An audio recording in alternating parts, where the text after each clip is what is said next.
and I'm so excited She's you guys so are with sweet. us. We're doing an awesome case today. It's an old one. Most people know this case, but it's so entertaining that you have to go back to it once in a while.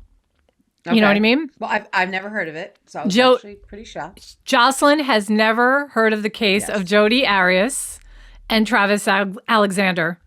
So the reason why this is What so year? what?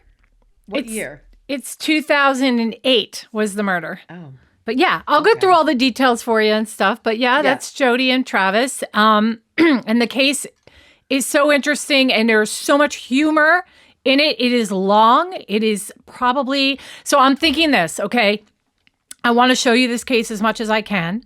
So I'm probably going to make this a long series like I did with Betty Broderick and John Bonet, but I'll make it probably even longer because there is so much footage to cover. Today we're going to go over, I think that the trial, I don't know how I'm going to do it. I'm going to figure it out.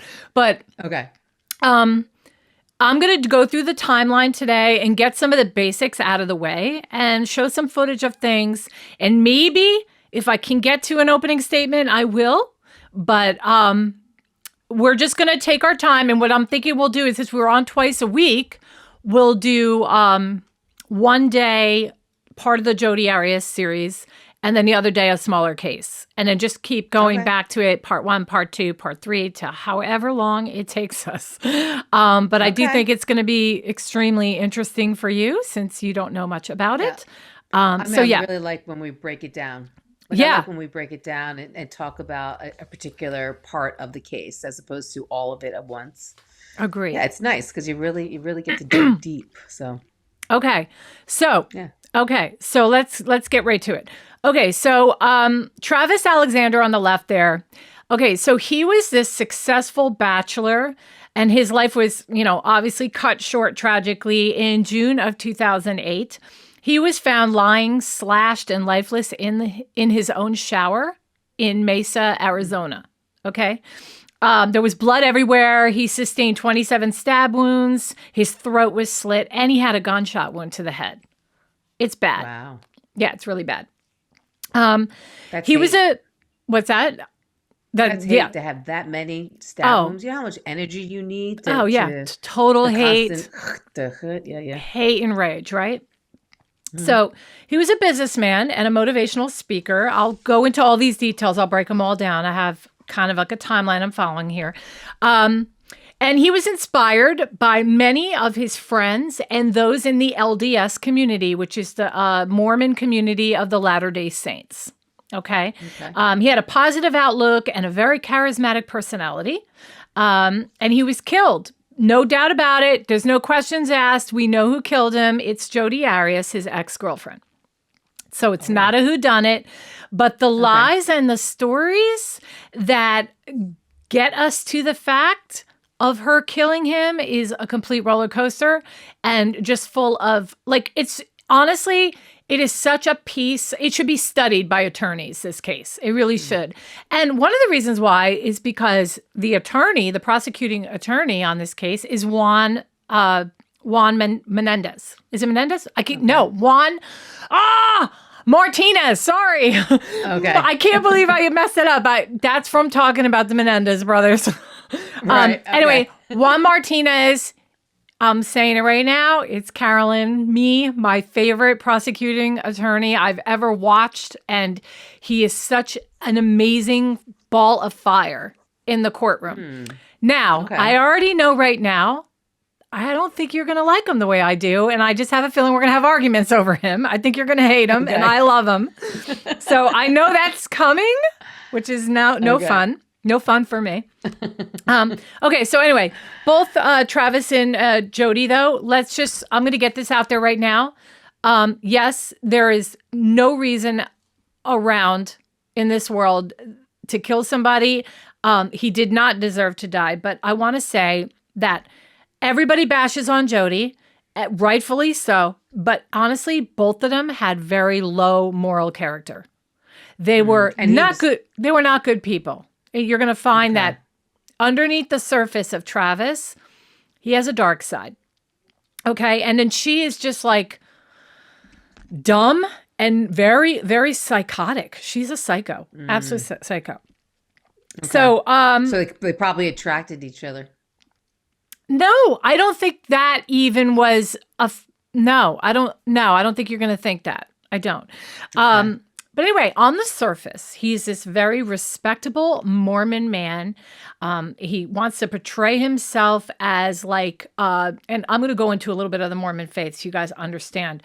But his friends and everybody knew him to be like, everyone looked up to him. We all need to be like Travis, and he was considered very good looking, especially amongst the single ladies in the Mormon church, church. And and she, like I said, she is an absolute psychopath. But with him, he was a user, a player, and he like degraded Jodi. Like he like he messed with her psyche. No, he degraded degraded her as a female. It's really bad. That's what I mean. No, not what you're saying. More like made her out like she was like just a no good hooker. Okay? Well, that's what I mean by degrading. That's not what you just said. You didn't say anything like that. I said degrading her psyche. Yeah. Like her, no, I don't mean like mind. Okay, that is playing with her mind, but what I meant by degrading her was like pulling her down as a woman and more like degrading her womanhood is what I meant to say. Okay. I'm trying to get to that instead of more of a psychological game thing. Right. Okay. She ends up having no self-respect whatsoever. So with that, there's this perfect storm of jealousy, stalking, and rage that comes about because of this relationship. Again, not to blame for his death. None of this is to blame. I want to make that clear so nobody's upset with me. But I'd be lying if I didn't say that his game playing didn't play a part in his murder. Okay. So let me go into a little bit of his early life. So he's born July 28th, 1977 in Riverside, California. He was the third of 7 children in a close-knit Mormon family. Wow. They had strong values and a sense of community amongst them in terms of the siblings, but the parents were addicted to drugs. So all of the kids were eventually raised, especially him, his entire life, raised by his grandparents. So he had these challenges in his youth. But honestly, I will say, considering the drug addiction in the family, you would never guess that this guy turned out the way he did. The surface, Travis. He comes off as he's super smart. Well put together. Put together, wears suits, Okay. So he remains determined to succeed, and he eventually buys his own home in Mesa, Arizona. Okay. Now, his education, he attended California State University, San Bernardino, where he earned a degree in business management. And after college, he began working for prepaid legal services. I'm going to show something about them soon. A multi-level marketing company. So it's like one of those pyramid things where like you sell, and if you can get the person underneath you to sell, then you make money off of them, and then so on and so forth. Right. This became a huge part of his life, and a lot of the Mormon community was involved in it. His dedication and hard work brought him right to the top of that pyramid, and he was making, 6 figures easily. And then he became one of those motivational speakers, and he become like people would have conferences all over in different parts of the United States, and he would fly around and be that guy that gets up and has those theatrics and that suave personality and motivator. Can get people to join, right? Right. He's probably charming. People who can get people to move and do things are usually charming. Very, very charming. I don't know. Okay. All right. So, anyway, as his life progressed, he was going out with different girls in the under the Mormon faith, but because Mormon girls, they save themselves for marriage, there wasn't any fooling around or anything like that. And I think there was a side to Travis. Well, I know there was a side to Travis where he didn't want anybody to know that behind the facade, he wanted to do things that regular people were doing and not Mormons. Okay. Right. So anyway, I'm going to hop on over to Jodi Arias. Let me just real quick. I got to blow this up here because it's a little Okay, there we go, because I couldn't see the comments. No, he didn't. I don't know what you mean. Please elaborate. All right, so so Jodi Arias, she was born on July 9th, 1980 in Salinas, California, to William and Sandra Arias. She attended school until 11th grade before dropping out of Eureka Union High School. After leaving her parents' home, her mental health reportedly declined, with friends reaching out to her mother to express concerns about her behavior. She will later claim that she suffered abuse from both her parents. In 2001, she began dating a guy by the name of Daryl Brewer, who was much older than her. Okay. He was a manager at a luxury resort called the Ventana Big Sur, where she applied for a server position. I think they had like weddings and things like that. And she was like one of those. Big venue. Right. Initially, their relationship was only professional, but over time they developed a romantic connection. He described Arias as kind and loving, and I will say she does come across that way in a lot of, excerpts, videos, things like that you might see, particularly in her relationship with his young son. So he was once either married or he had a child and he got partial custody, or maybe he had, actually, I think he did have full custody. In 2005, though, the couple purchased a home in Palm Desert, California. He really purchased it, not her. She moved in so that he could be closer to his son. Okay, so yes, it was shared custody. Do we know how the age difference between them? I know it's like he had to be in his 30s, early 40s. Okay, that's so all I can tell you. And she's like really in her early 20s.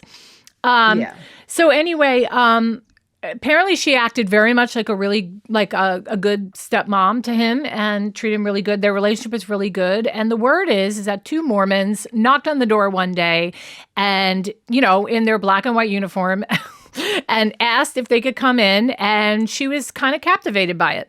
Okay. So after that, she had said that she no longer wanted to have sex with him anymore because she was exploring the Mormon faith. Okay. He was telling friends that, no, I don't want to say that yet. Okay. So anyway, very, very quickly through people she met after talking to these Mormon people, she got connected with Prepaid Legal Services, which is the company that Travis works for. And she was invited to attend a conference in September of 2006 in Las Vegas. And that is where she met Travis Alexander. So he invited her to dinner that very same night that he saw her at the conference. And by the end of the weekend, he was telling friends that he had met the girl he plans to marry. Although they lived in different states, Alexander was in Arizona and Arias still in California. They maintained a long-distance relationship. Their infatuation quickly turns into an intense, serious relationship. Sexting is going on. And when they do meet up, they're fooling around and eventually does lead to sex. As a devout Mormon, he influenced Arias to convert to the Church of Jesus Christ of Latter-day Saints, and he baptizes her on November 26, 2006, only 2 months later. Now, right there's a red flag. Did she leave that guy? Did she leave that other guy? Yes, she left that guy very quickly. Yeah, it was like literally 60 days this whole thing came about. So anyway, in case anybody doesn't know about the Mormon faith, I think it's good to just maybe show you this little clip I have on the Mormon faith. I'd rather not know about it. All right. We do business with these gentlemen. That's why it's such a secret. That's why even the Mormons don't talk about it. They're embarrassed by it, too. Look, Mormonism is based upon the belief that extraterrestrial humanoids from a star in a distant place called Kolob visited this Earth, came down to this Earth and visited a young boy, 14-year-old boy by the name of Joseph Smith. We had a little animation done to show the difference between Mormonism and Christianity because Mormonism is so far removed from Orthodox Christianity. I'd like to show it to you for a moment, if you don't mind. Okay, watch this. Mormonism teaches that trillions of planets scattered throughout the cosmos are ruled by countless gods who once were human like us. They say that long ago on one of these planets, to an unidentified god and one of his goddess wives, a spirit child named Elohim was conceived.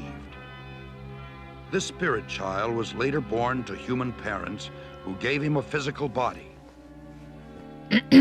Through obedience to Mormon teaching and death and resurrection, he proved himself worthy and was elevated to godhood as his father before him. Mormons believe that Elohim is their heavenly father and that he lives with his many goddess wives on a planet near a mysterious star called Kolob. Here, the God of Mormonism and his wives, through endless celestial sex, produced billions of spirit children. To decide their destiny, the head of the Mormon gods called a great heavenly council meeting. Both of Elohim's eldest sons were there, Lucifer and his brother Jesus. A plan was presented to build planet Earth, where the spirit children would be sent to take on mortal bodies and learn good from evil. Lucifer stood and made his bid for becoming savior of this new world. Wanting the glory for himself, he planned to force everyone to become gods. Opposing the idea, the Mormon Jesus suggested giving man his freedom of choice, as on other planets. The vote that followed approved the proposal of the Mormon Jesus, who would become savior of the planet Earth. Enraged, Lucifer cunningly convinced 1/3 of the spirits destined for Earth to fight with him in revolt.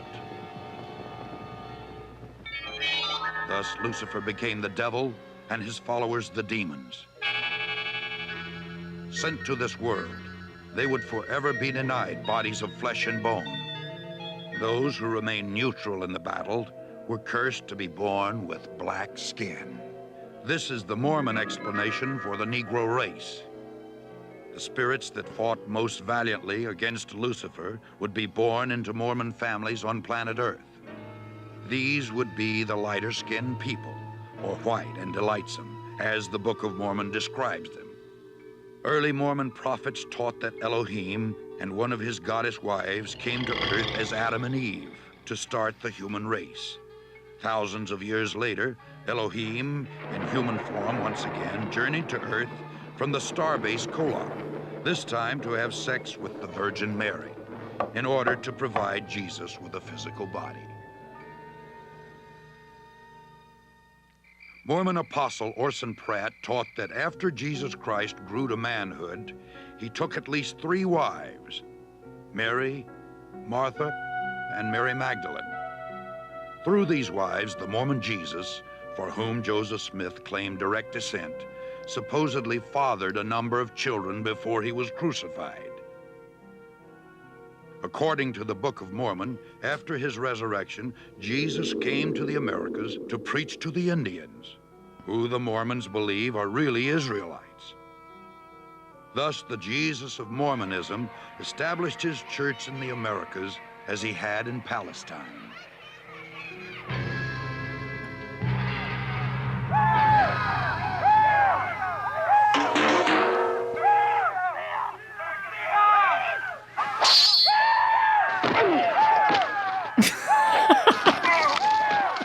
By the year 421 AD, the dark-skinned Indian Israelites, known as Lamanites, had destroyed all of the white Nephites in a number of great battles.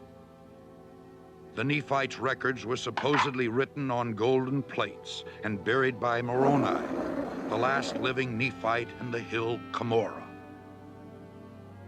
1,400 years later, a young treasure seeker named Joseph Smith, who was known for his tall tales, claimed to have uncovered these same gold plates near his home in upstate New York. He is now honored by Mormons as a prophet because he claimed to have had visions from the spirit world in which he was commanded to organize the Mormon church, because all Christian creeds were an abomination. It was Joseph Smith who originated most of these peculiar doctrines, which millions today believe to be true. Okay, so I just wanted to show a little of that. So you can get an idea of what the religion is about. Did you know about Mormonism? Oh, I can't hear you, girl. I think you're muted. I was muted. Yeah. Okay, go ahead. Did you hear? Yes. So, I mean, just the basics, just that they're allowed to have, multiple wives, and that their spirits come from like more like an outer space kind of thing. Yeah. But other than that, that was probably, that's it. Yeah, it's actually I had no idea. It's called the God Makers. It's interesting if you want to watch it. You can find it on YouTube. But just to go over a lot of the things people already know, I think what I played, a lot of people don't know about. But what I will say is an overall statement about Mormonism. Founded in 1830, Joseph Smith. They say they follow the Bible and the Book of Mormon as scripture. They believe in God the Father, Jesus Christ, and Holy Ghost as separate beings, follow a living prophet, and they emphasize family missionary work and eternal salvation. The key rules include abstaining from alcohol, tobacco, coffee, tea, and they must hand over 10% of their income to the church, and there is strict chastity before marriage. And then there's temple ceremonies for eternal marriages and sacred ordinances. They are also required to do missionary work. So my whole point of showing that is that Jodi Arias met a guy and 2 months later was willing to do all that.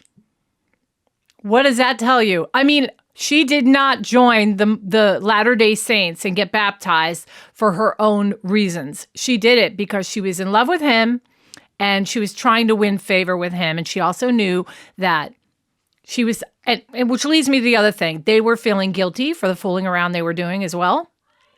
And she also had hopes that he would marry her. So that was the whole point of showing that. Okay. Right. So, okay.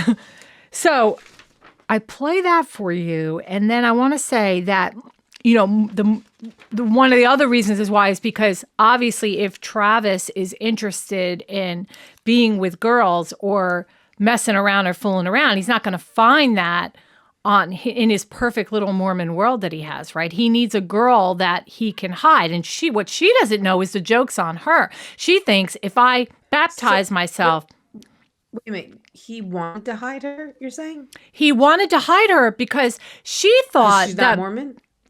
No, because they started fooling around in the 2 months, and then she goes and gets baptized into the Mormon faith thinking she'll gain a husband. But what she doesn't understand is the minute she messed around with him, he already knew, I can't marry this girl because none of the people around me that I associate with that are important to me can ever know about her. So she started becoming more like a booty call. Oh, okay. Get it? So okay. she thought if I do this, then we'll get married. Right. But he had, she didn't really realize. And if he was so like, if he was so geared in his religion, he would have never fooled around. You know what I mean? That's Take right. two, Dango. That's right.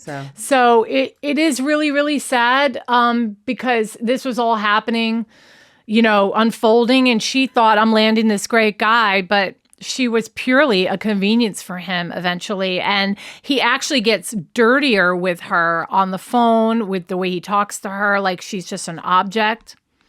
Right. But to everybody else, all the other girls, he's a gentleman with them. He never showed this side with any of the other girls. So she does later quote, "I am your dirty little secret." And that is going to come out in a phone call that said all the calls between them were recorded by her, and incredibly embarrassing and shameful calls To her?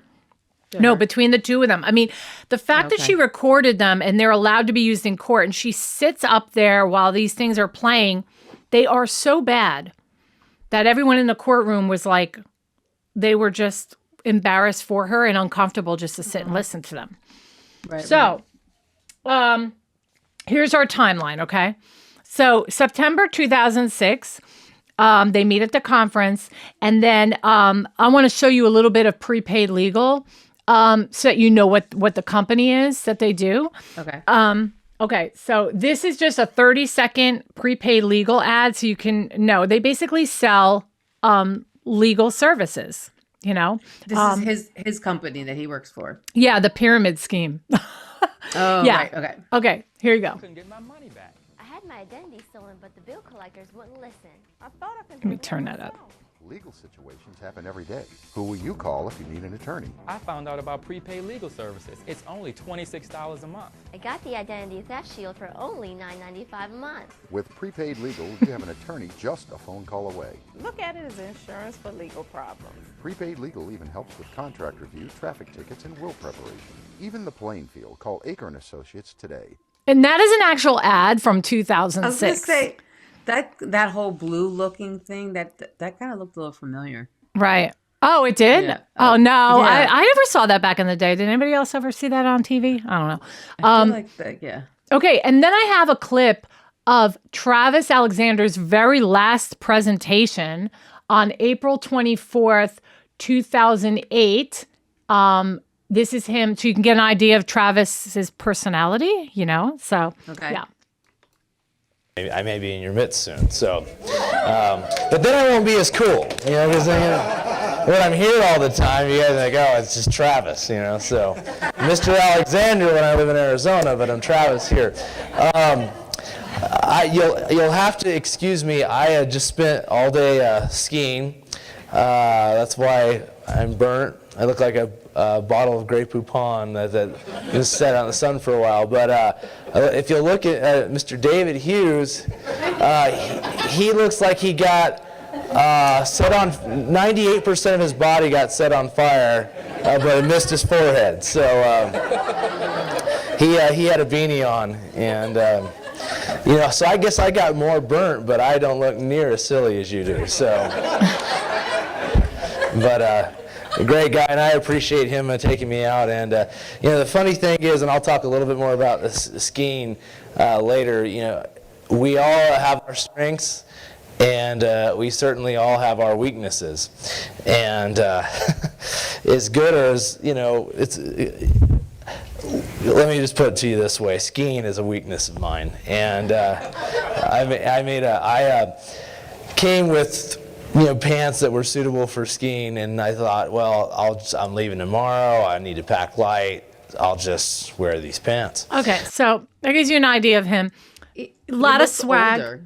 I know he does, and I think it's because he's got that receding hairline going on there. But no, he's young.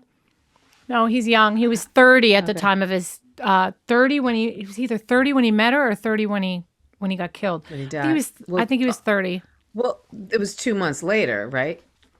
No. 2 months later is when she got baptized. He doesn't die till they meet in 2006, and then He dies in 8. in 2008, right? Okay, so they speak daily, exchanging 82,000 emails. Okay. What? She thought by enticing him with sex and feeding his temptations that he would fall in love with her and want to marry her. I already went through that. Right. And then she gets baptized. So they officially begin dating, but start having sex, which is against the religion. Little by little, he realizes he needs to keep it a secret because of his image, and then starts losing respect for her. And like I said, she just basically becomes a booty call, right? Right. So on June 29th of 2007, okay, Arias and Alexander break up finally, but continue to see each other just for sex. Weeks later, though, after the breakup, she moves to Arizona and gets her own place, which really weirds him out because they just broke up, and all of a sudden she picks up from California and just goes and moves to Arizona. And by the way, she had met a lot of the same friends that he has, and some of them were, you know, kind to her, and she kind of pushed herself in that group just so she could be near him, even though they broke up. So she was calling and having lunch and getting together with this person, and they all knew Travis. And everywhere, you know, he'd go, she'd be lingering somewhere nearby. Right.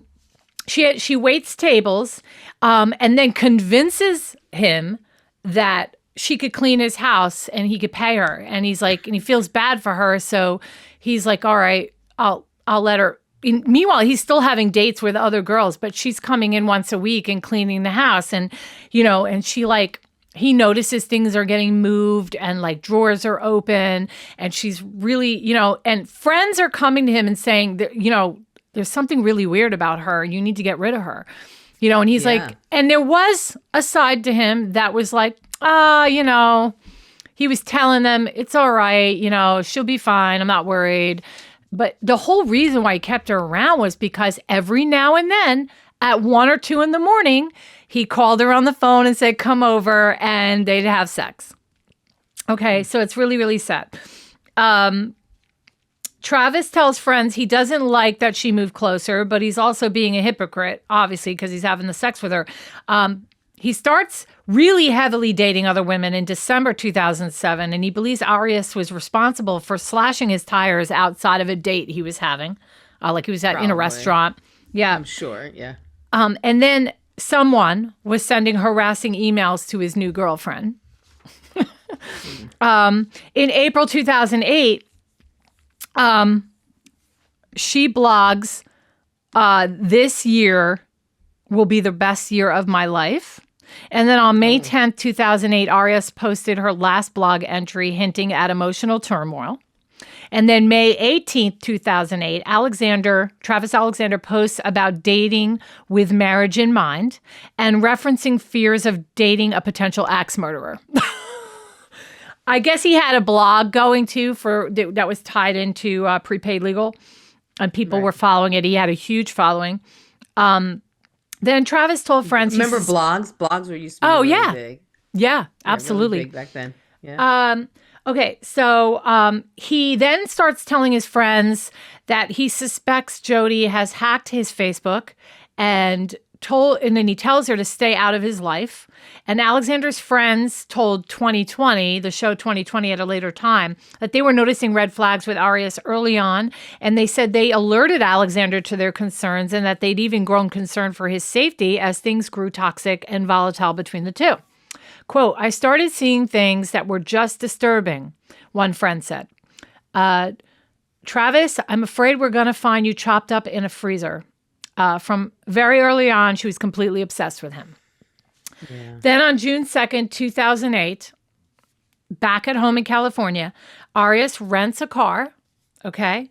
And she fills a bunch of gas cans up to avoid tracking her route as she drives to Arizona. So there would be no receipts. She even went as far as peeing in her car so she didn't have to make stops. So she didn't stop. Wow. Yeah. Yep. Okay. She gets to Travis's house, and he thinks it's going to be a booty call. He thinks, well, because she was back in California at this point, so he thought, I'm safe. And then if she just comes to visit, I'll get sex out of it. You know what I mean? Right. So she shows up at his house in between June 3rd and 4th in the middle of the night. They decide to go to sleep as soon as she gets there, because she gets there at like 3 a.m. or something like that in the middle of the night. They wake up, they have sex, and it's important to know that she's also a freelance photographer. So she had her camera with her, and they were taking pictures of each other. In fact, in their entire dating relationship, she brought a camera everywhere she went. She was one of these that had pictures of every single event that they, ever did together. Yeah, she was just recording every like, every memory. Moment of her life, in a sense. Yeah. So that was kind of not for now. I'm going to backtrack. Real sure. Quick. That was kind of smart of her to put gas in the gas tank so that it gas cans. Right. Oh, right. Extra gas cans. I mean, and then pee in the car. I mean, she would have to bring a lot of food with her too, because driving from California to Arizona. Yep. I mean, that has to be a long travel, whatever. Yeah, but, sure. If you that's premeditation right there. Oh yeah, that's if I've ever is. So anyway, she takes. They have sex in the morning. They have sex, and they have sex like for the majority of the morning, like it's on and off all morning, and they're taking pictures of each other with her camera, naked, and these pictures are in the trial and everything. She's dressed up with braids. And she used to like to dress up as a schoolgirl for him and all that. And his, he's laying on the bed with his schlonger out and all that. Anyway, they get into some sort of debacle, he gets into the shower because he's taking a shower, and she's taking pictures of him while he's in the shower. And somehow, while he's in the shower and she's outside of the shower taking pictures of him, some sort of an argument or fight breaks out because the killing happens within seconds. Seconds, yeah. Right. As soon as you said he went into the shower, I was like, oops. Yeah. He went into the shower and she took those pictures, and somewhere in there, he gets murdered. He gets stabbed 27 times. She slits his throat and she shoots him in the head. Okay. And the reason why we know that it's within just a few minutes of him taking a shower is because when she fled, she put her camera in the washer. And they found that camera and was able to take the disc out. There was no damage to it. Or at least, all right, let me not say that. There was probably damage, but we have experts today, right, that can pull that stuff off. Right, footage, right. And it was time-stamped. She put her camera in what washer? In his washer? In his washer, and I guess she ran it. Did she really think? But she didn't take the little thingy out, the little disc. Yeah, the SD card. Yep. And just take it out and smash it. The last photo of him taken was this. Oh. And this is him looking at her just before this incident happened. And he's found, I think I have, that's the scene of the crime as it was found. But it was a long time later. I'll get to that. Right. I'll keep it right on here. Okay, so later that day, after she murders him, she puts the camera in the washer, and she had already pre-planned and made arrangements to drive to see this other guy that she had been talking to, that she met in the LDS community.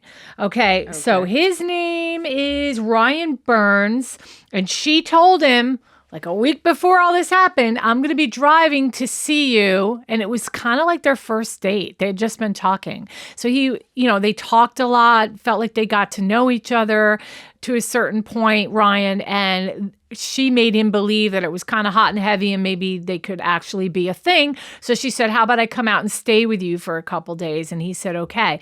So she had it all arranged to go straight from Arizona right to him, and she shut her phone off so that there would be no GPS tracking at all. Yeah. Right. Okay. So she drives straight to Ryan Burns' house in Utah. All right. And then she lays around with him for a little while. They make out and stuff like that. So June 9th, and there's other stuff. I'm not saying everything yet because you'll hear it in the trial when we go through it. But like, there's stuff where she got stopped by a police officer at one point, and there's a lot of crazy stuff that happened. On June 9th, which is, think about it. 6 days. 6 days laying in that shower. Okay, his friends. Well, actually, one of our commentator wrote, I don't know what that means. Pesky vermin? Incapacitated for a little over 2 minutes, tried to get out by going up the hall, got about 3 feet and dropped. You're talking about Jodi, right? I think she's talking about Jodi, or he is. Okay. So, all right. So try not to leave anything out here, but, so the friends showed up at his house on the 9th. And the reason why is because he was scheduled to go on a trip to Cancun that he had earned through prepaid legal. And this is also something that made Jodi very mad, is she knew that he was going to Cancun and he didn't invite her as his guest. He had a guest that he was allowed to bring, and he decided to bring this sweet Mormon girl that he's interested in now. And Jodi heard about it, and that was kind of like one of her last straws. Like, I can't believe it. He was scheduled to leave to go, I guess, early that morning to Cancun, and the girl didn't hear from him. Like, hey, what's going on? She was all packed and ready to go. So she and a couple of his friends went over to his house and went in to look to find him. And his roommate, he had a roommate that lived there with him as well. And the roommate had been living there for those 5 or 6 days, but never bothered Travis because when his door was shut, he never went in there. So he just didn't think he was home. It did have a pretty... Wasn't his car there? That's weird. Oh, okay. Thank you. Yeah, we started. Later on you can always rewind it and start from the beginning. But yeah, I'm going to be leaving some things out because I'm just trying to give an overview and get through some basics right now. And then we're gonna be going through what? Yeah, I'm responding to. Okay. Right. Yeah. Yeah. So, right. She wanted to go to Cancun and she was really mad when she found out he was bringing some other girl. And I think that was probably, everybody is pretty much in agreement that was probably the final straw. But keep in mind, she did crawl through his doggy door a couple times. And she also would watch him through windows when he was making out with other dates that he was bringing home. Like she was really, and I think she even hid under his Christmas tree at one point. It's bad. Wow, that's crazy. Yeah. And where was this dog? Why was this dog not protecting The dog him? knew her. The dog knew her. So yeah. And the dog was true. like, what? The dog was like, could have easily left prints and stuff. I don't know whatever happened with the dog, but you don't have to be quiet. Okay. So, so the friends and the girl that he was supposed to take with him, and you'll hear her. She's in the trial too. They find his body in the shower, all the blood evidence, and the camera in the washing machine was found. Okay. And then Arias posts a MySpace gallery titled In Loving Memory of Travis on June 13th, 2008. And she's back now in California. And here's the problem with Jodi. She's over in California. She's probably thinking she's gotten away with murder. And if you think you can get away with murder, the next step she takes, nobody would do that. You would just be quiet and hope to God it would go away, right? But instead, she starts making calls. Lay low. Instead, she starts calling that lead investigator for Mesa, Arizona, to get information. So I'm going to play some of that call. Let me switch she over wants here. to be caught. It's crazy. No, you know what it is? She's so narcissistic and so believes that she's smarter than everybody else and that she's going to get away with it, that she wants to play, the sympathy card about Travis and all that. Yeah, no, so, you're right. That's so true. Yeah. Oh, and you know what? Before really does think that. Before I do that, just show you a little bit of the crime scene and the 911 call. I have a little of it on here. So, yeah. Anderson Cooper is keeping them honest. AC 360, CNN weeknights, All right, 8 Eastern. I'm going to skip this and go to the part that I want. Give me a second. Hold on. All right, here we go. I know that girl. What girl? Face. Is that her? The brown short hair? Well, okay. I don't know what you're talking about. I already showed who Jodi was. Oh, okay. I know. But all right, watch a little of this. His throat slit ear to ear. When friends found his body, he'd already been dead 5 days. He's 5 days. Sorry. He's dead. He's in his bedroom. He's in the dead. shower. Dead. So that there's blood. So is it coming from his head? Did he cut his wrist? It's all over the place. Has he been threatened by anyone recently? Yes, he has. Okay. He has an ex-girlfriend that's been bothering him and following him and slashing tires and things like that. That ex-girlfriend is Jodi Arias, now on trial for murdering Travis Alexander back in 2008. She's facing the death penalty. This case has court watchers riveted. What's that? Not only because she looks familiar. And you that notice girl looked familiar. Oh, right. Okay, that's Jodi.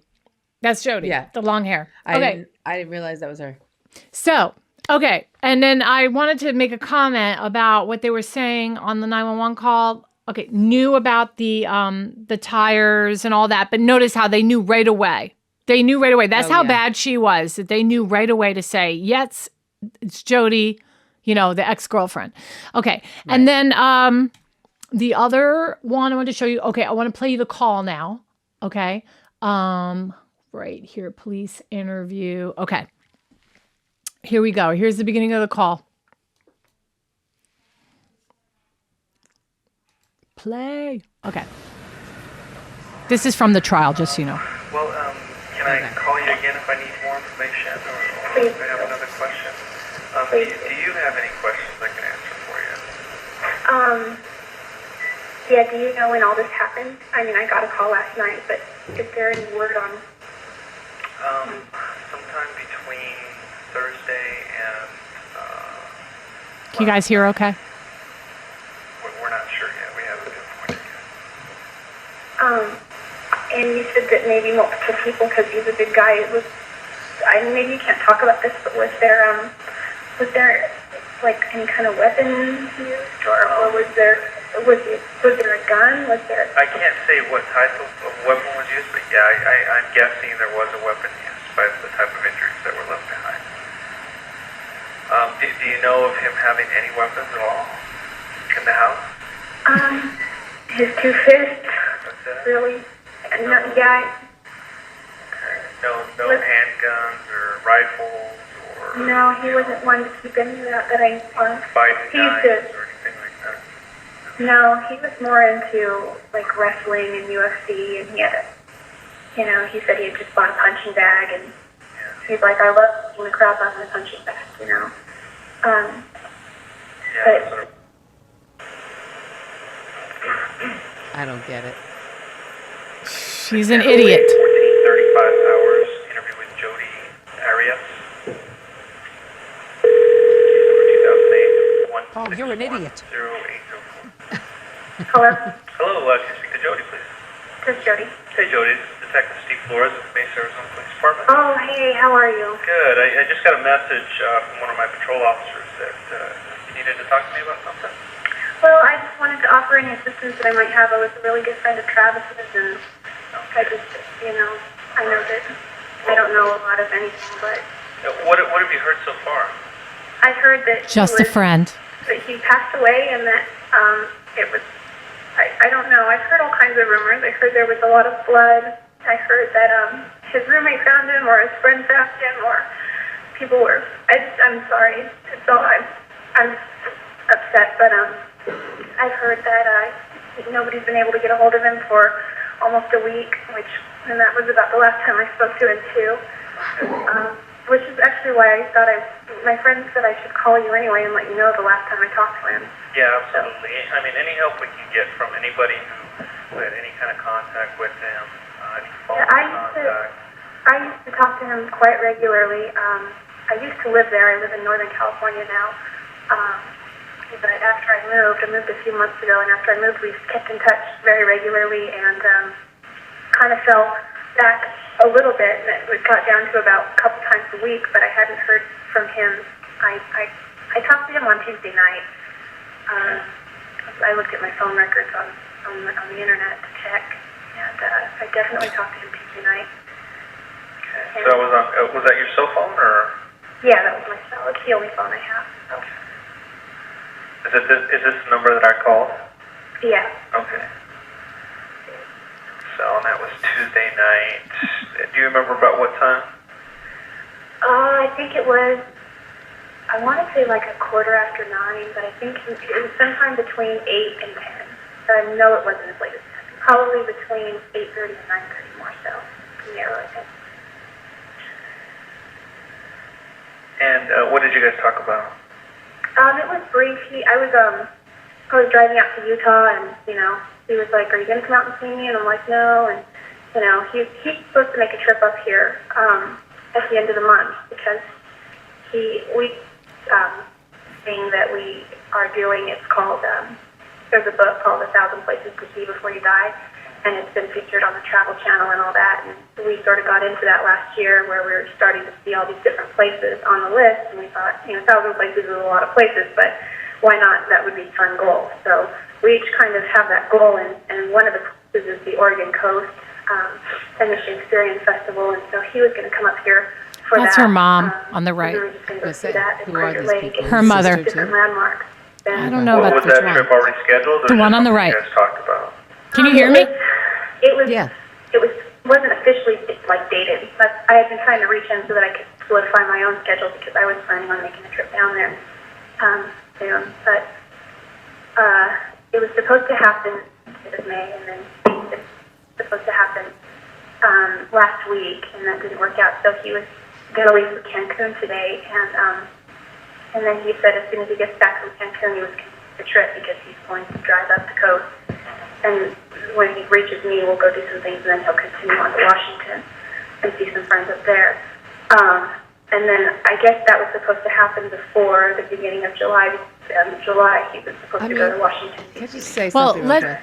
Yeah, one second. Do you have any issues with any and I want to say before intel, any enemies, anybody that want to... Before you say anything, hit the sub button, like, share, all that good stuff. Just to address what she's saying, that there's a part of me that feels a little sorry for her. I do. I do feel a little sorry for her. I think she's completely psycho. I think she's out of her mind, and she's a very, very scary person, and she needs a lot of mental health help.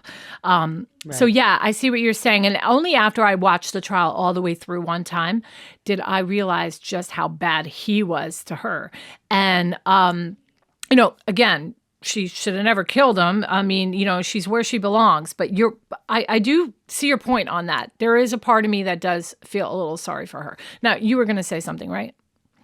I just don't understand, what is she gaining out of this conversation with the police officer? So, I mean, there is no logic when you're a little, it's narcissism, being crazy. It is. You're right. I guess you're not a narcissistic person, and so it's like Chinese for you. You're just I don't get it. You know what I mean? But for somebody like her, trying to gain here, I know. I think it's a weird kind of psychological thing. If I reach out and I act concerned, all right. How about this? Actually, is kind of intelligent to think, well, if I don't reach out, I know my name's going to get thrown around, right? She's got to know that people are going to say her name. So if I don't reach out, then I'll look even more guilty. Right? I don't know. What do you guys all think? Why would anybody call the cops, especially if you're not related? I mean, if she's a fiance, if she was married to him, but if I was just like, who calls the cops and says, so what's the new updates on this investigation, or right? It doesn't make sense. It's very suspicious, and it's very brazen of her, and it's just like the gall. Right? The gall.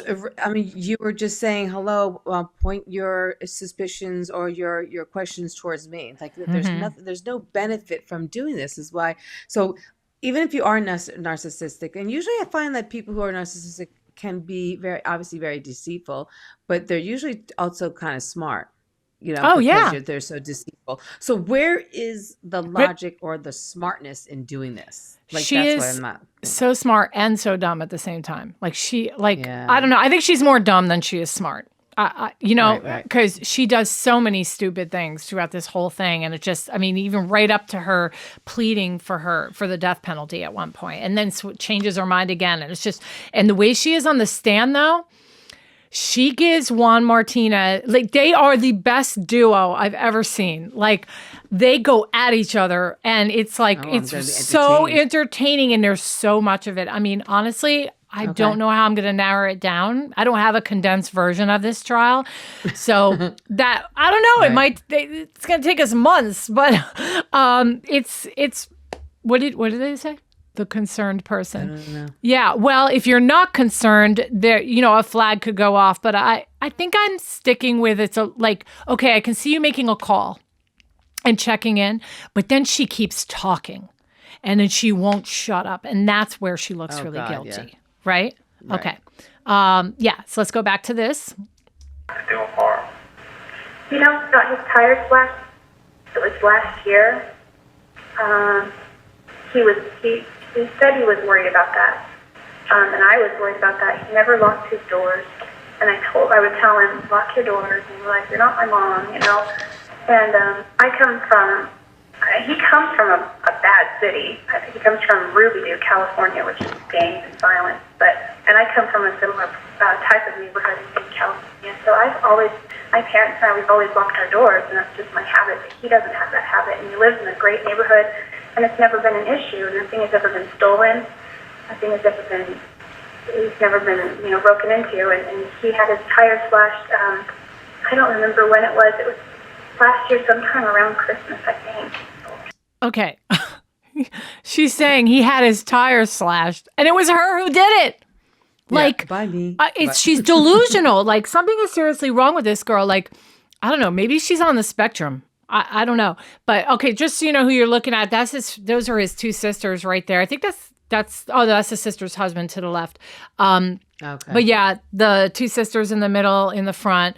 Yeah, she laid that knife down right to her little hand. And when she said, "Yep, I know. She's bad news."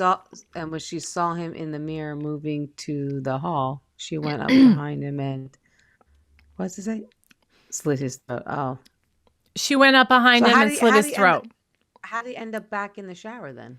Like, she dragged him over? Well, why don't we wait for the trial on that? Because they go through the details, and then there's this big question about did the gunshot come first or the stab, and they address that as well. But I don't want to give everything away. Okay. But yeah. All right. So we'll play some more. It's interesting. And other than that. Now, how would you describe your relationship with him? We dated for like 5 months. Okay, let me just say, in the beginning of the call, in the beginning of the call, she addressed herself as his friend, and now she's letting out more information, and she just can't stop. Like, you know what I'm saying? Like, she doesn't have any. Exactly. Yeah. Yep. And we broke up, and we continued actually to see each other for quite a bit. Right up until I moved. When did you guys break up? We officially broke up June 29th of last year. But we didn't. Even though we broke up, we were no longer boyfriend and girlfriend. We decided to remain friends. But, I kind of feel embarrassed talking about this, but it was more than friends, but it wasn't boyfriend and girlfriend. It was more like kind of buddies. You know what I mean? Okay. So you guys were not romantically together at any time, or? We were intimate, but I wouldn't say romantic as far as the relationship goes. But we were in no way headed toward marriage or talking anything about that. We hung probably sometimes. Now you say intimate. Does that include like a sexual relationship with him? Yeah, it does. Okay.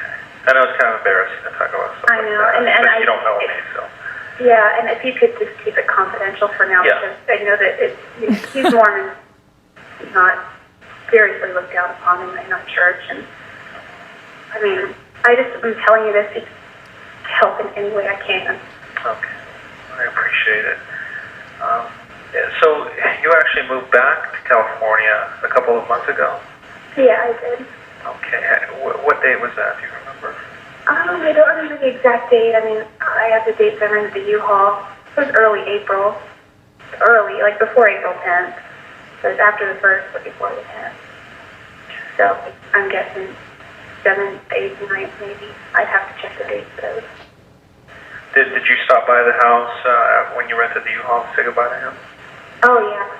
In fact, after I was almost moved out completely out of my house for about a week afterward, and I just stayed at his house the whole time. I practically lived there, even when I was there. I spent the night there several times a week while I lived there. I came over and I cleaned the house Unwanted. He paid me a little bit every month. Does the roommate ever testify? I don't think the roommate does testify. He does. Yeah.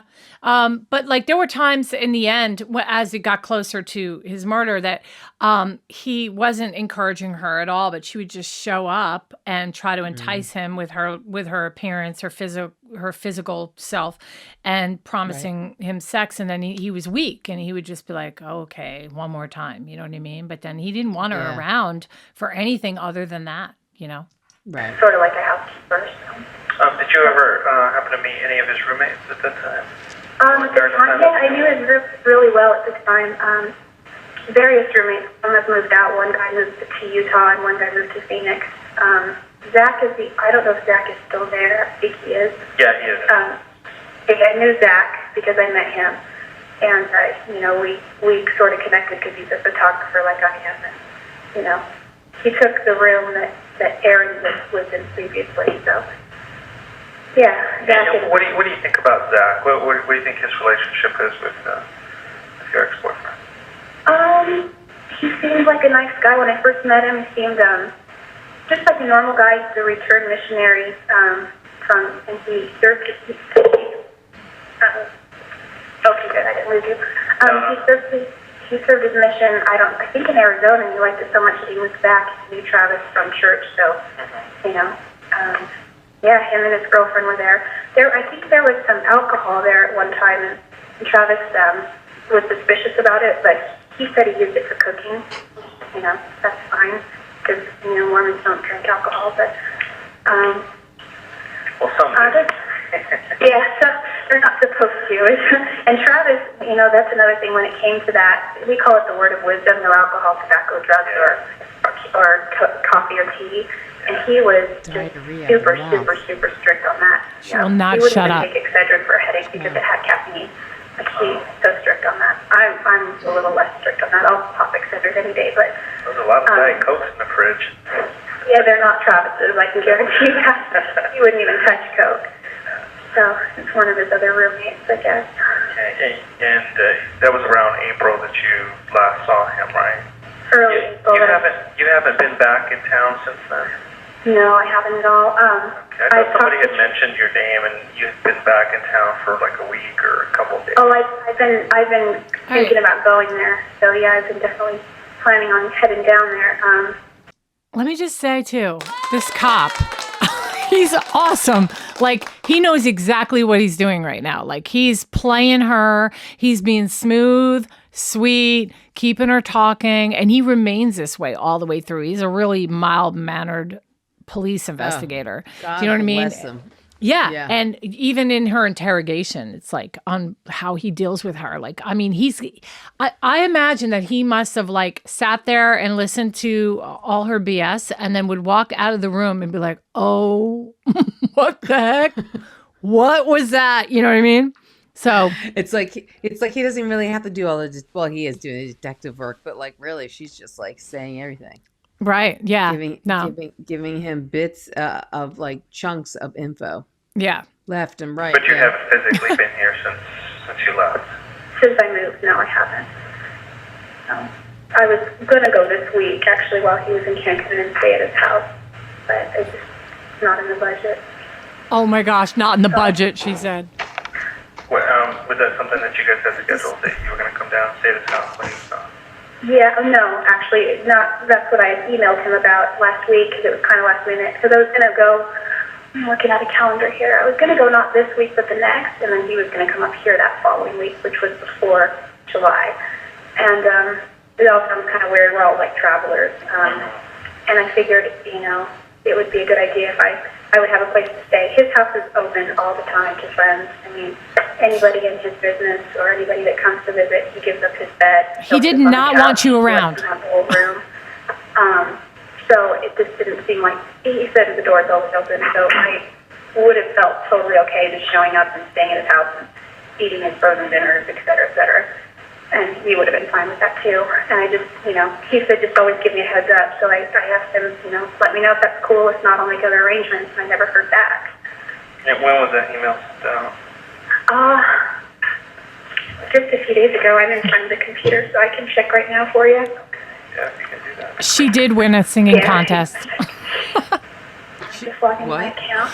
She want to say, somebody's making note of the fact that she sang in the interrogation room, and it's hilarious. And then when she's in prison, she joined like a singing contest in prison, and we have a video of it. It's pretty funny. She's actually a pretty good singer. I'm a singer too, and she's a pretty good singer. I'll say that. But yeah, she won like a contest. She's just so weird. She was like doing a handstand, a yoga handstand right in the room. You got to make a short about her singing in the. Oh, well, I've got this awesome video of like a compilation of all her crap all put together. And on our final episode, I'm going to play it. It's like literally 35, 40 minutes long, and it is so entertaining. And I'm saving it for the end. It is really good. Okay. Yeah, it's like all her crap. It's just, it's great. Okay. What's his email address? Yeah, to his email. Yeah, well, what is his email address, offhand? His email is travis.alexander@gmail.com.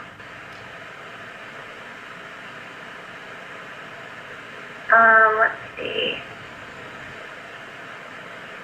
I sent one on June 7th. Haven't heard back from you.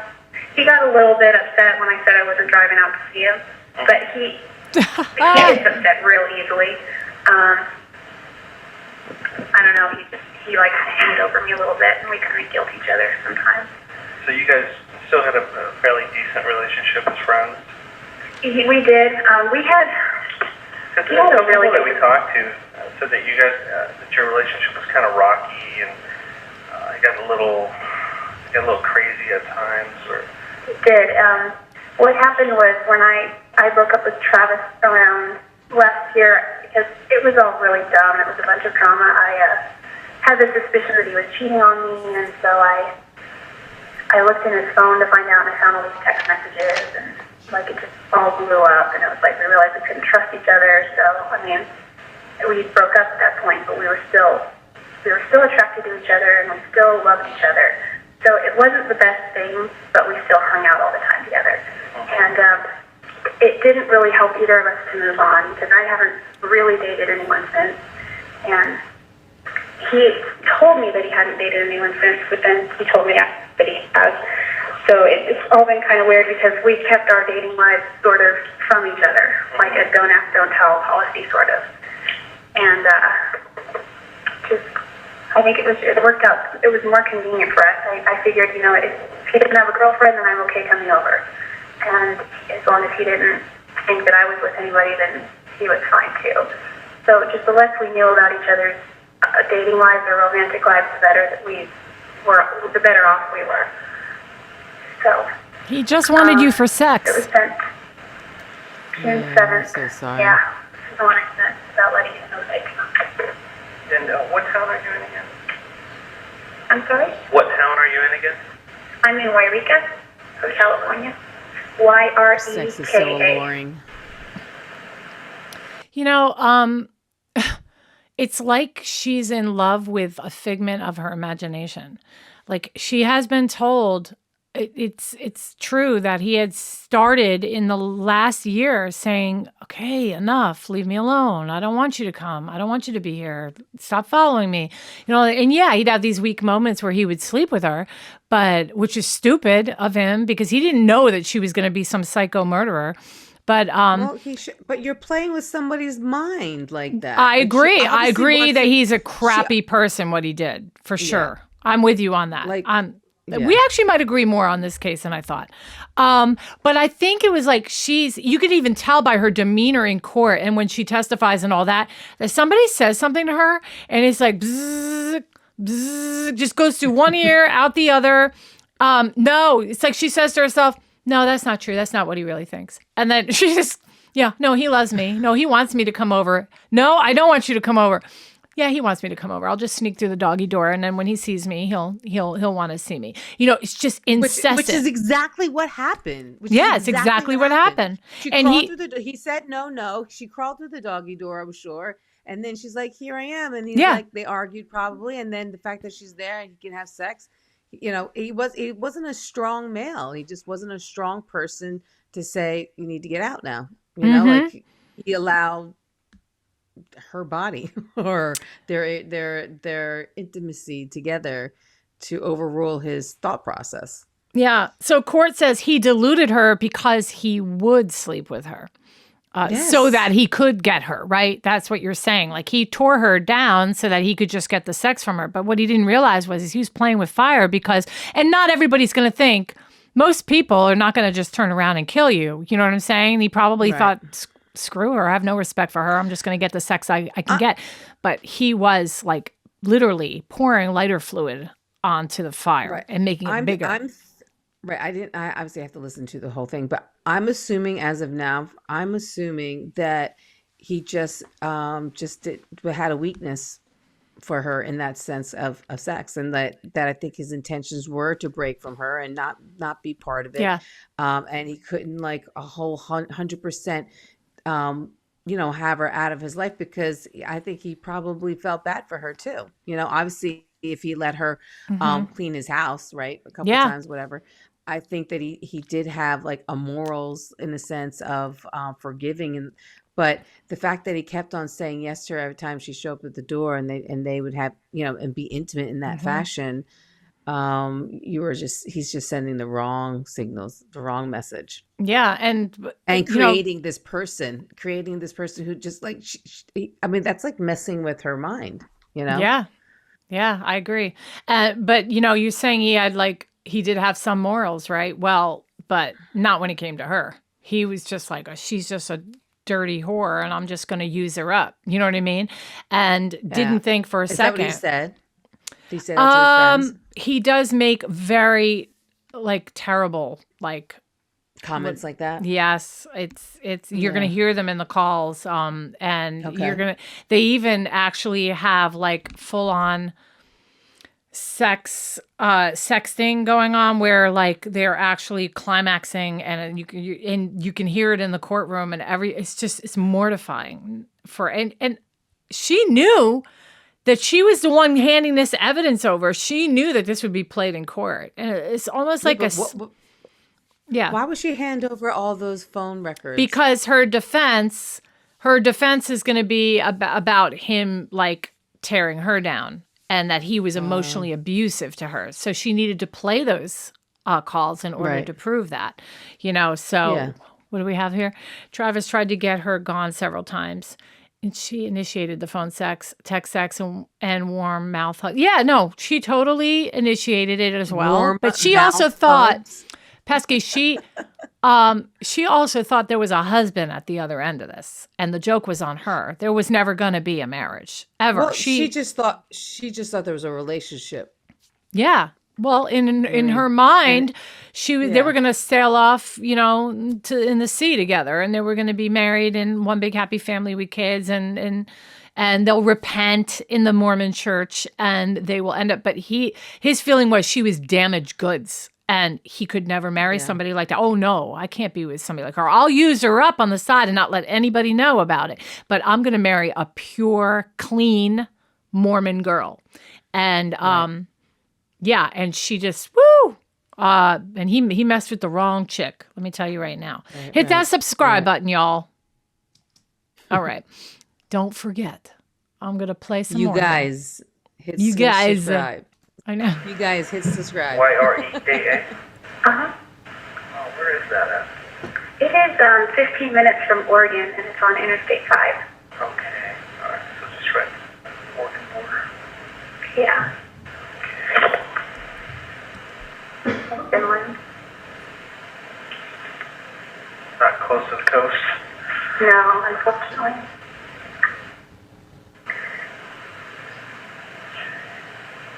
I had some other questions. I'm trying to remember what they were. I mean, you kind of lived in the house for a while. You knew the surroundings and sit down, the kind of furniture he had, the bedding and stuff. Can you describe his bedroom bedding and stuff for me? It's kind of an unusual question, but... No, that's fine. I spent a lot of time in there. You sure did. Got, I don't know if it's Egyptian cotton or whatever, but it's a really nice brown linen, and it's soft. It's not like flannel, but it's soft. And he always brags to everyone about his IntelliGel bed. It's really comfy. So he's got a great mattress, and it's apparently it's this $5,000 mattress that he picked up for really, really cheap because it was a showroom thing or it was a return, or somehow he got a really sweet deal on it. So it's a king size. I don't know if it's California or what, but it's a king size bed. It's kind of I think it's like a sleigh bed. It's dark wood. Okay. But the bedding is mainly a brown linen, really nice cotton linen. Yeah, it's maybe different patterns on the sheets versus the comforter, but the sheets are brown and the comforter is brown and the pillowcases are brown. So the color of the comforter is brown as well? Does it have any type of pattern or tassels or edging? I think it has stripes. I think it has and they're not describing colored the present stripes. comforter. She is. Yeah, she is. She should have picked one that was older. I know. I agree. So do you want me to keep going? It is so interesting. But it's up to you. You're new to the case. So do you want to keep going? Do you guys want to keep hearing some more of the phone call?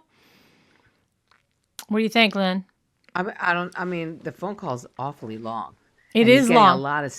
Getting a lot of stuff out of her. But yeah, basically, like, what else does he get from her? Like, can't be that much longer. He eventually realizes, well, this girl is definitely, you got to remember the investigator she's on the phone with right now. He's got everybody in Mesa telling him that it's Jodi, which is crazy because she's on the phone with him and he's like, this is too good to be true. Everyone's telling me it's her and she's actually calling me, right? Yeah. So that's pretty much the gist.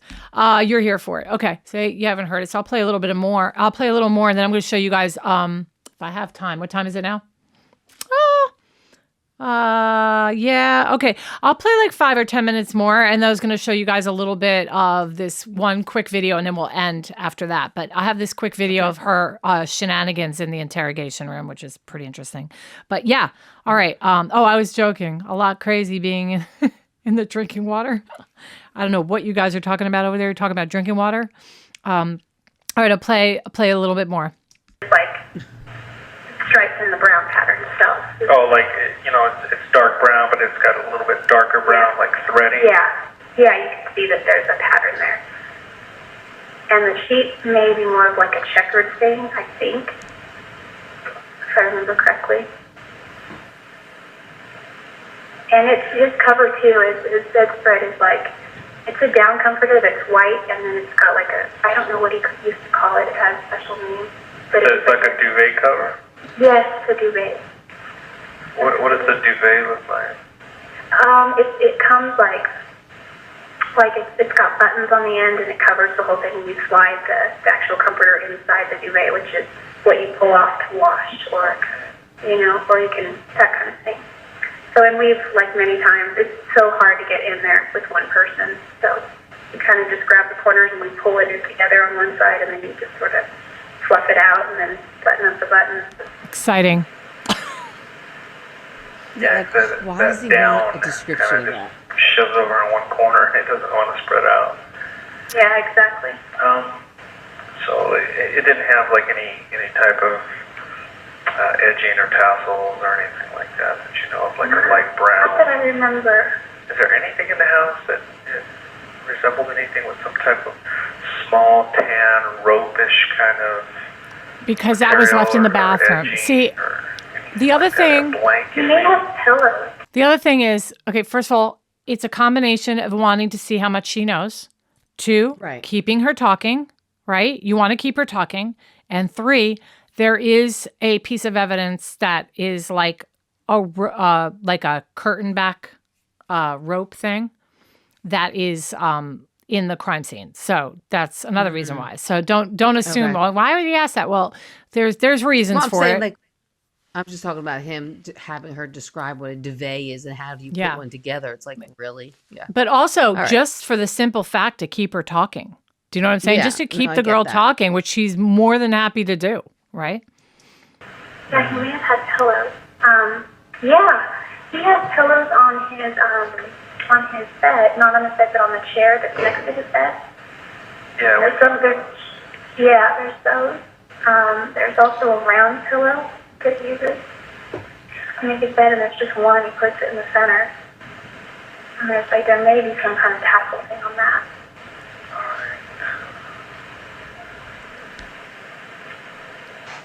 He's had the same. Do you know anybody back here still that still has contact with him?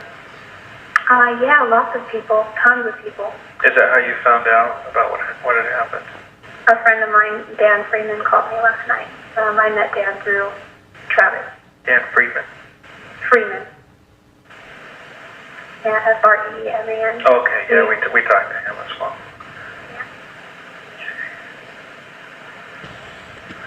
Okay, so definitely a few people in that community of friends still was talking to her, and because they kind of felt a little sorry for her because some of them kind of suspected that Travis was stringing her along also.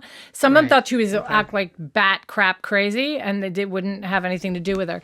But she still had a few friends from that area that I think was more out of pity and feeling bad for her. Okay, so obviously he's now on to her, and she is now his number one suspect after talking on the phone with her. She voluntarily came and submitted fingerprints and DNA on June 17th. And on the 19th, she was questioned by police and claimed she last saw Alexander in April of 2008. So she never says that she went there, okay? Right. Which is already going to be bad for her. And then they found, so then eventually they do find her DNA at the crime scene. Now, on this video here, and let me pause this. Hold on. I just want to play. So they do find, I mean, she said that she was there in April, but I wonder where in the crime scene it was. Where that what? matters. Where the fingerprint was. That does matter. Well, I don't want to give it all away because I want some of it to come out when we watch the trial. But, okay, so here's just some of her bizarre behavior, and then we'll end after this. But this is some of her bizarre behavior while she was in the interrogation room, okay? Okay. What date was this, by the way? Like a month after? I'll look afterwards, but it's quick. It's not that long after the phone calls.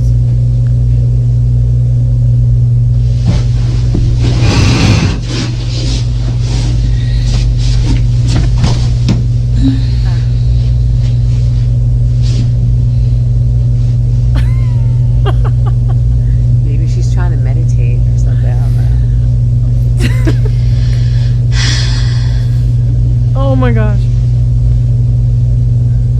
What a moron!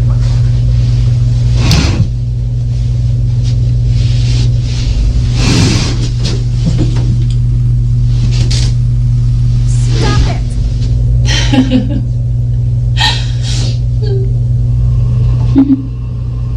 Still beating. It might change my memory. Stop it!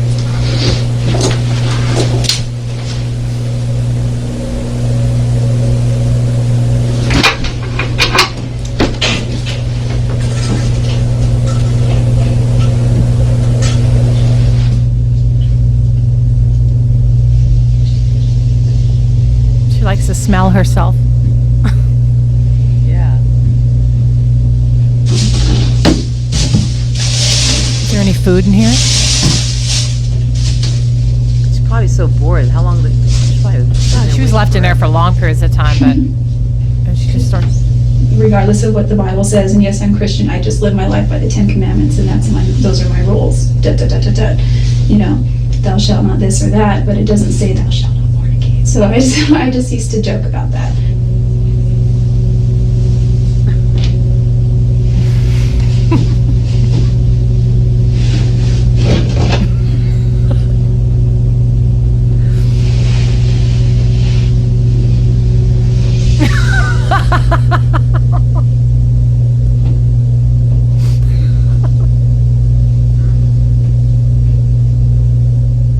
Okay, so that gives you an idea, right? It gives you an idea of how crazy she is.